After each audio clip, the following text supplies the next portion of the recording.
Good morning, everybody. This is Zach said it again. I'm your host, Zach Cooley, and as part of our monthly partnership with the Wythe County Technology Center, we are here with John Smith, who is the instructor of the automotive class at the Wythe County Technology Center. Mr. Smith, thank you so much for joining us. Thank you, sir. Good to be with you. Now, let's talk a little bit about you first. Tell me how you got involved with the automotive program at the Wythe County Technology Center. Well, I started out as a mechanic in Durham, North Carolina, and my wife's actually from this area. Mm-hmm. So she wanted to move back, and we moved back up here in 2002. I worked at Galax as a teacher over there in the automotive program until 2010. And when the instructor here at Wythe County Technology Center retired, I applied for his job, and they let me have it. Okay, so you've been there since 2010. Yes, sir. All right, so 12 years with the... Yes, sir. And as an automotive instructor, what do you believe is the most important thing for your students to learn? Well, outside of workplace readiness skills, the things that everybody needs to learn, like work ethic and things of that nature, probably electrical and computer skills are going to be the most important thing right now. Most everything now is powered by a computer in a car. There are some cars out there that have upwards of 20 computers on them. So, I have a sign outside of my door that says it's not rocket science. Sometimes it's harder than that. Mm-hmm. Yes. Because I still have a 2004, I'm wheelchair bound, so I have a handicap van with a lift. And mine still comes without the backup camera and without the computer. I have to go to a good old-fashioned mechanic to get mine worked on. Well, we can still do that kind of thing too. For today's technicians that are going into the field today, over the next 20 years, it's going to be pretty important that they understand electricity and computer fundamentals and things of that nature, especially with the new electric vehicles that are coming out even more often now than they were in the past few years. Absolutely. So in working with your students, you are training them to be mechanics or to work in the automotive repair field, or what is the objective?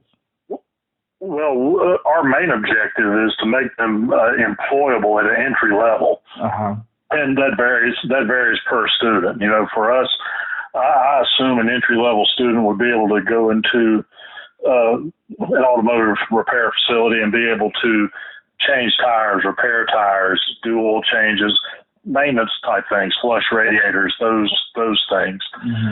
But I try to go as deep as we can with the time that we have. We spend a lot of time in the electrical part of the curriculum.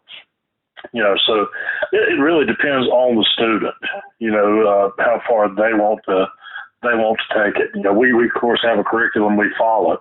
The state has a mandate that tells us what we need to teach, and we also have to follow tasks that are set by the ASE Education Foundation.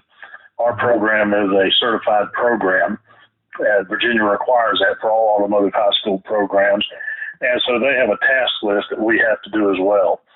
And so most of that, covers any maintenance and light repair that has to be done.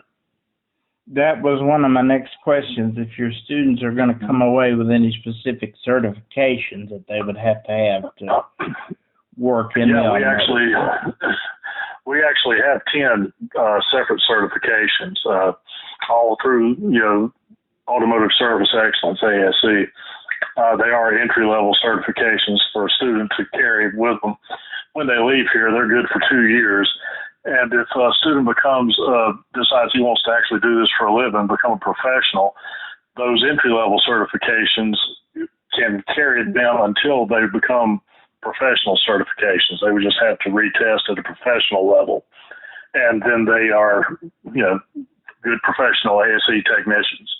We also do NC3 training at the National Coalition of Testing Centers, and we work with Snap-on through that, and we give our high school students an opportunity to get certifications in things like the tire machine that we have, multimeters, Snap-on scan tools, things of that nature. We students can leave here with maybe 15, 16 separate certifications, even a little more if they're industrious. And have you had many students have come away with that many certifications? Sure. I think last year our Auto 2 students, most of them graduated with 15 or 16. And like I said, that varies. There'll be some who end up with 7 or 8, and some that end up with 3 or 4. But it just depends on the student, by and large, how serious they want to take it and how hard they want to work at it. But I think the majority of what we graduated last year, ended up with over 10. Mm-hmm. And how many students do you see do you instruct approximately in a year? It varies from year to year. Before COVID, we were probably around 30, give or take a few either way. Mm-hmm. After COVID, it's cut down some. We're usually running around 20 to 22, something like that. Sometimes it'll dip down to 19, and that includes both of my Auto 1 and Auto 2 classes. So it's two different levels, and so it's not right. it's not that big of a class. So do you find that that's easier when you have smaller classes, that you get sure get to do more one-on-one? Yeah, in most cases, of course, anytime you have a smaller student to teacher ratio, you're going to have more time for your students. And also working with vehicles, the fewer students you have around the vehicle to actually do the work, the more hands-on they actually get. Right. So it works, better small. But having said that, that's not our goal. We'd like to have more students here. Sure. And I anticipate that going back up as we move away from the pandemic, hopefully. Well, if we haven't discussed it in previous questions, what would you say would be an encouragement for parents and people in the community to get their kids to check out the automotive program? Well, I think there are several reasons for someone to want to be an automotive technician. I do a lot of recruiting, usually around February or so in the different high schools and sometimes even at the middle school. And, some of the things that I'll tell them is it's a very high demand field. We have an incredible need in the automotive industry for repair technicians. There are far, far more jobs than there are technicians out there right now, and the industry is really in dire need of more technicians. Mm-hmm. And the pay has really increased over the last 10 or 12 years. We have technicians now in this county that are making upwards of $85,000 a year. So it's not the job that it used to be.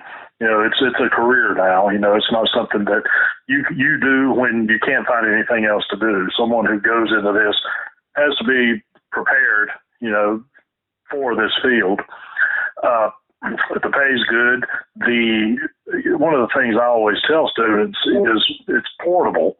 When I am a technician here, just like I would be if I was living in New York or California. Right. If I want to move somewhere else, I have the same ability to make a living there as I do here. So I'm not stuck in any one place, doing this particular job. So several different things that could encourage someone to do it. It's a good job for someone who likes to do hands-on type work and likes a challenge, because it's certainly not dull. It's different every day. It takes a little critical thinking, but if you like that type of thing, problem and puzzle solving, it'd be the job for you. And do you find that most of your students are, I mean, obviously they choose to be in the automotive group because they want to be, and that's what interests them. So do you find that your students are, for the most part, engaged in their duties? I would say for the most part. I mean, you have some that come in and discover, hey, I kind of thought this would be something different, because what we are teaching is automotive repair. There are some who may think we're teaching how to, work on race cars and things like that, but that's really a totally different animal. And so sometimes I'll get one that's a little disappointed about what we're actually doing. But my job, in my mind, is to create a technician who would be useful in the automotive repair industry, and because that's by far what we need out there right now. And so sometimes we find one or two that will be disappointed, and some of them don't go on to the second level. It's a pretty demanding thing, for a student to undertake when you look at the technical things that they'll have to be dealing with. So like I said, we have, it just depends on the student. Now, these next questions, my wife has instructed me to ask. So, I am wheelchair bound. I have never been able to drive. But yet, in the 9th grade, I was required to take driver's ed. It was like, here's something you'll never be able to do, but we're going to have you take the test and learn how to do it anyway.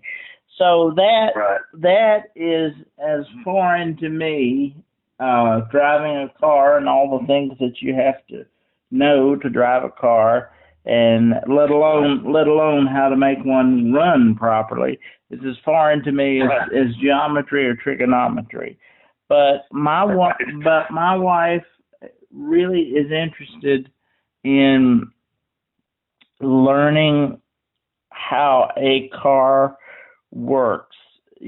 So what I would ask is, what is the most basic thing that any owner of a motor vehicle should know? Any vehicle operator? Is that what you're asking? Any owner of a vehicle should know as far as how to care for their vehicle. Yeah, I think general maintenance is the thing that they would need to know. First of all, most of them it's a lot different than it was 20 years ago. There are things that I run across doing something as simple as oil changes that, I realize, hey, I've never seen that before. Right. And I've been doing this, around 40 years. And so to say that someone who is not familiar with this stuff should change their own oil may be a stretch. Not that they can't, but there's a lot of new things that go on out there. So my advice to anybody is to, check with your owner's manual and make sure that you're following the maintenance schedule that the owner's manual gives you. Simple things like make sure you keep your oil checked, because oil is the lifeblood of the engine, and it's the quickest way to ruin an engine if it gets too low or if it's not changed properly.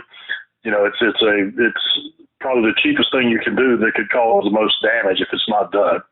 Right. So, changing your oil, keeping your tires checked at the proper inflation. If you look on your door jamb, you'll see what the manufacturer thinks the tire inflation should be. And now with the onset of tire pressure monitors, which are in your tires, you really should go by what the manufacturer thinks your tire pressure should be. So, making sure those are up in today's climate with gas prices what they are, it will increase your gas mileage to keep your tires at the proper inflation, your oil where it should be, things like that. Check your brakes every, year or so. I would say the most important thing for someone who's operating a motor vehicle is to follow the maintenance schedule and make sure that it's done properly. And asking that question, I realize, is a rather loaded question, because we are on the threshold of a major changeover from everything being totally computer operated and totally run by a computer. And I noticed that you use the word technician now as opposed to the word mechanic, which is a telltale sign of where we are in today's automotive world. It's one of the things that has kind of been drummed into us as auto instructors is we want people to know we're not grease monkeys anymore. It's a technical field, and the idea is we want our students to realize they are technicians, just like any other technical field. And so that is something that we've worked at, is to try to call ourselves automotive technicians rather than mechanics, and just because of the technical field that it is.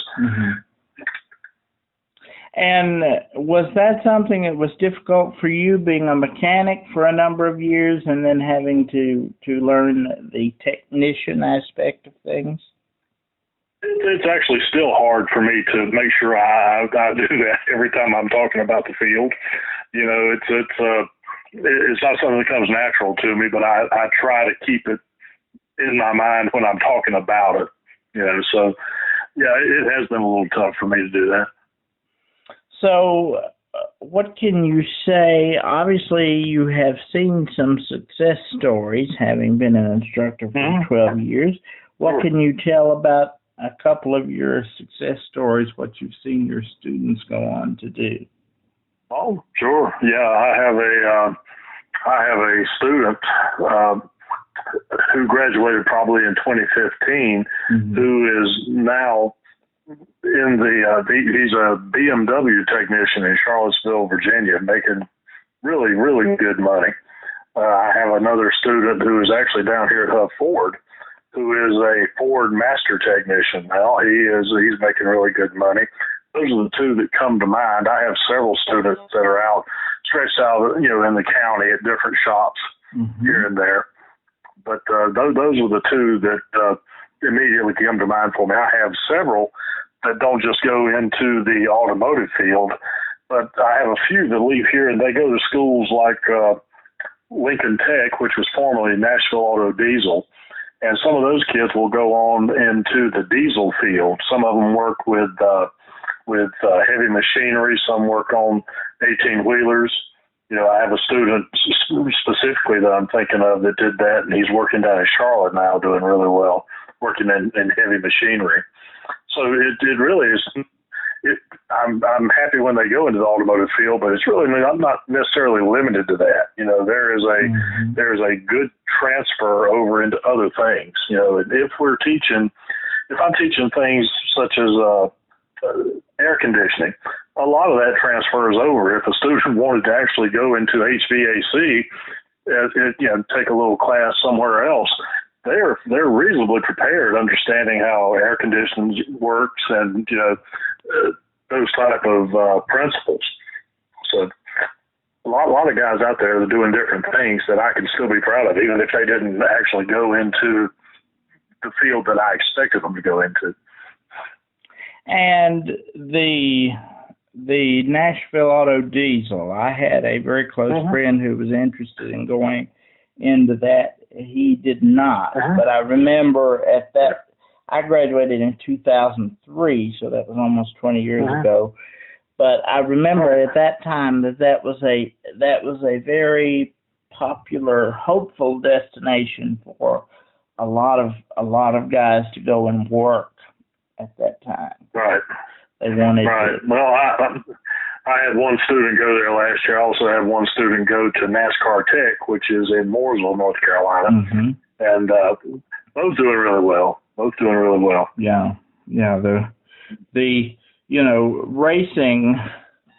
Race cars are really big here. I just did a story with Fred Brown, who's 81 years old and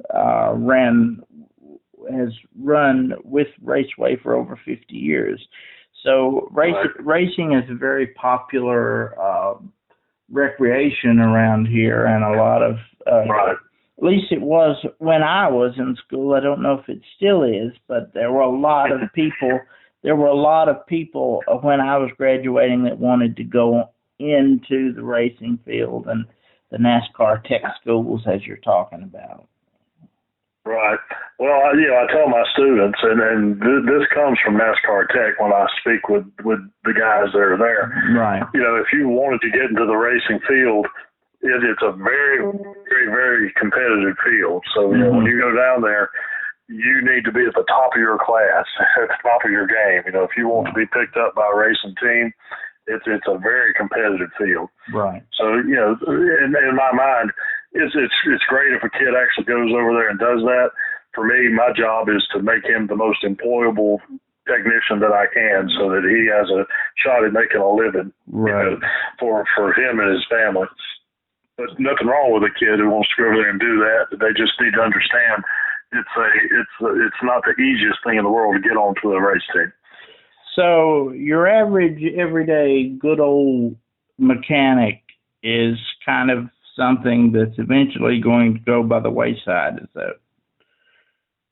Well, I would say, if I can tell you, I started working on cars in 1982, and computers were added into cars in 1980, halfway through the year. And I saw technicians who I thought were some of the best technicians that there could ever be, who could do most anything on a car that was made in 1979, who by the end of the decade in 1990 couldn't hardly make a living at it, right, because of the advent of computers. And so it's a different world now, certainly, than it was then. Computers have gone now from being something that just ran a few things on the car to far more powerful than the computer that went to the moon in 1969. Right. It's a whole different ball game. And so, I would say someone who really invests themselves in working on older cars, you're going to have a really hard time making a living at just that. So you need to become acquainted with the computers of cars and learn how, as you say, to develop the technical aspect of cars. Right. The thing. Well, I think one thing that people should understand when they take their cars to a technician or to an automotive shop is what they're actually paying for isn't necessarily how long it takes someone to actually do the job. What you're actually paying for is the knowledge that technician possesses and how well he can actually facilitate your repair. Someone who has the knowledge, has the tools, has the ability to actually do that is worth more than someone who doesn't in this field. So what you're paying for is what that technician has spent years learning. Right. And so for your students to be successful, they must have retained that knowledge. Because that's what and now there is no teacher better than experience, Right. And I'm not arrogant enough to say that when they leave here they'll be master technicians. But right. What we're trying to do is make them employable so they can get out there and get that experience and be valuable enough to an employer so that they'll keep them and allow them to train more out in the field. Well, Mr. John Smith, thank you so much for your time. I've enjoyed talking with you, and yes, sir. I wish you much continued success in the future. Well, thank you, sir. I appreciate your time. Well, my pleasure. Thank you so much. Oh, yes, sir. Have a good day. You too. Bye-bye.